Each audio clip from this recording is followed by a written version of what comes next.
Hello বন্ধুরা, আজকে আমি চিকেনের একটি রেসিপি করে দেখাবো, দই চিকেন। তো এখানে নিয়ে নিয়েছি চিকেন, বোনলেস চিকেন নিয়ে নিয়েছি। এরপর এখানে ধনে, আদা, হলুদ গুঁড়ো, লঙ্কা গুঁড়ো, জিরে গুঁড়ো সমস্ত নিয়ে নিয়েছি। সাথে নিয়েছি লেবুর রস, পেঁয়াজ কুচি, ধনেপাতা, রসুন থেতো করে নিয়েছি, আদা থেতো করে নিয়েছি। সমস্ত উপকরণগুলোকে আমি চিকেনের মধ্যে দিয়ে দেব। তো আমার চিকেনের মধ্যে সব উপকরণগুলো দেওয়া হয়ে গেলে আমি এটাকে ভালো মতো মাখিয়ে নেব। মাখিয়ে নেওয়ার পর কিছুক্ষণ রেখে দেব।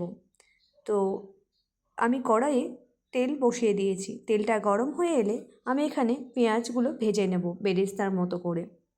তারপরে আমি যে মাংসটা মাখিয়ে রেখেছিলাম সেইটা আমি গরম তেলের মধ্যে দিয়ে দেব। কিছুক্ষণ ভেজে নেব এটাকেও।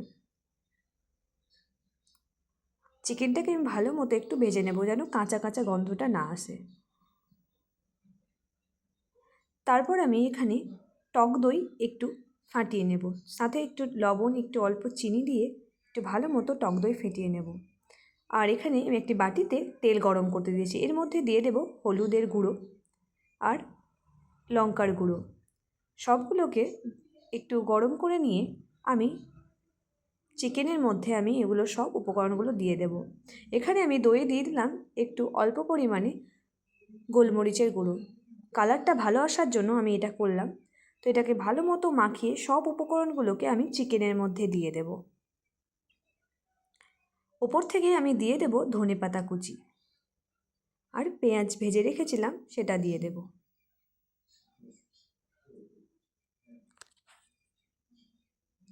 তারপর কড়াইয়ে আমি এটাকে ভালো মতো একটু কষিয়ে নেব।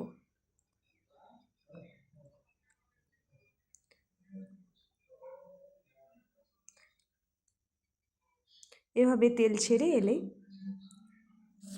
এটাকে একটু অল্প পরিমাণে কষিয়ে এটাকে রেডি করে নেব। তো তৈরি হয়ে গেল আমার দই চিকেন রেসিপি। কেমন লাগলো অবশ্যই কমেন্ট বক্সে এসে জানাবেন। ভালো লাগলে like, comment, share and subscribe করতে ভুলবেন না যেন।